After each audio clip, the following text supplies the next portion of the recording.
I am continuing my reading. What I'm doing in this series is to read through the entire standard works of the Church of Jesus Christ of Latter-day Saints. This consists of the Bible, the Book of Mormon, the Doctrine and Covenants, and the Pearl of Great Price. I am reading in a chronological order of events, not according to publication or volume, so I will be skipping around a bit as I move along.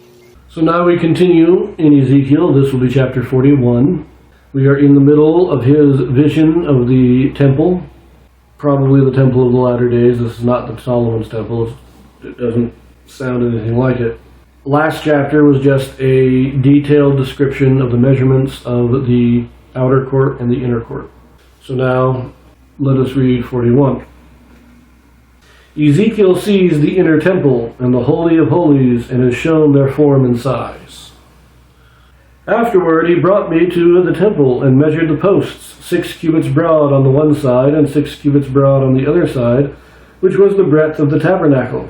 And the breadth of the door was 10 cubits, and the sides of the door were 5 cubits on the one side and 5 cubits on the other side. And he measured the length thereof 40 cubits, and the breadth 20 cubits.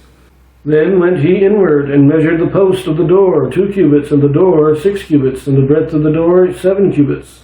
So he measured the length thereof 20 cubits, and the breadth 20 cubits before the temple. And he said unto me, This is the most holy place.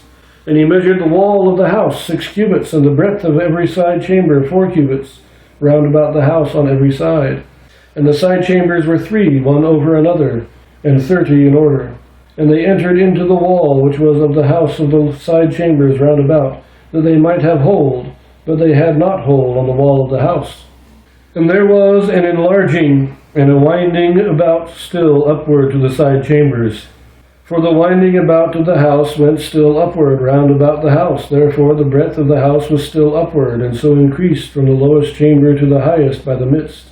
I saw also the height of the house round about. The foundations of the 6 chambers were a full reed of 6 great cubits. The thickness of the wall, which was for the side chamber without, was 5 cubits, and that which was left was the place of the side chambers that were within. And between the chambers was the wideness of 20 cubits round about the house on every side. And the doors of the side chambers were toward the place that was left, one door toward the north, and another door. And the doors of the side chambers were toward the place that was left, one door toward the north, and another door toward the south.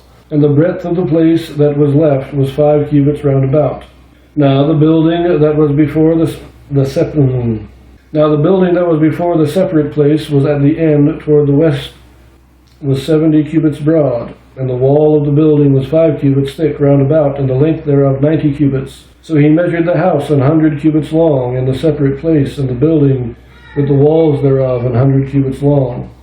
Also the breadth of the face of the house and of the separate place toward the east 100 cubits. And he measured the length of the building over against the separate place which was behind it, and the galleries thereof on the one side and on the other side 100 cubits, and with the inner temple, and the porches of the court, the doorposts, and the narrow windows, and the galleries round about on their 3 stories, over against the door, sealed with wood round about, and from the ground up to the windows, and the windows were covered.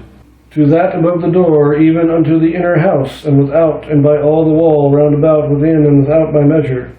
And it was made with cherubims and palm trees, so that a palm tree was between a cherub, and every cherub had 2 faces. So that the face of a man was toward the palm tree on the one side, and the face of a young lion toward the palm tree on the other side. It was made through all the house round about. From the ground unto above the door were cherubims and palm trees made, and on the wall of the temple, the posts of the temple were squared, and the face of the sanctuary, the appearance of the one as the appearance of the other. The altar of wood was 3 cubits high, and the length thereof 2 cubits, and the corners thereof, and the length thereof, and the walls thereof were of wood. And he said unto me, This is the table that is before the Lord. And the temple and the sanctuary had 2 doors. And the doors had 2 leaves apiece, 2 turning leaves, 2 leaves for the one door, and 2 leaves for the other door. And there were made on them, on the doors of the temple, cherubims and palm trees, like as were made upon the walls. And there were thick planks upon the face of the porch without. And there were narrow windows and palm trees on the one side and on the other side, on the side of the porch and upon the side on the side of the porch and upon the side chambers of the house, and thick planks. Architectural blueprints that are just written out and not, so you're looking at them, can be very confusing.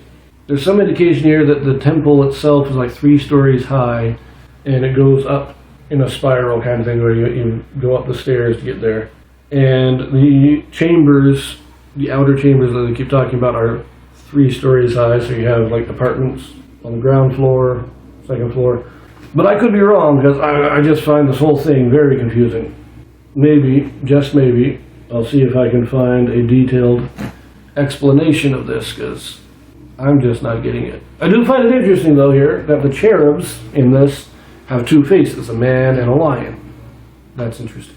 A little bit more like the cherubs that Ezekiel saw in his initial vision. Very weird creatures.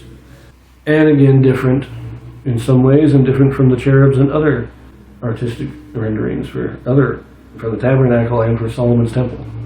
Now, the altar of wood, they say, is the table before the Lord. That gives me the impression this is talking about the table of shewbread.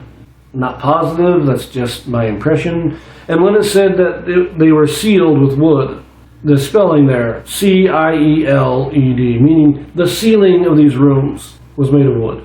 Not that they were made watertight with wood, as the ceiling was made of wood. Anyways, we're going to leave that here, and I just don't know about these chapters, so we'll see you later.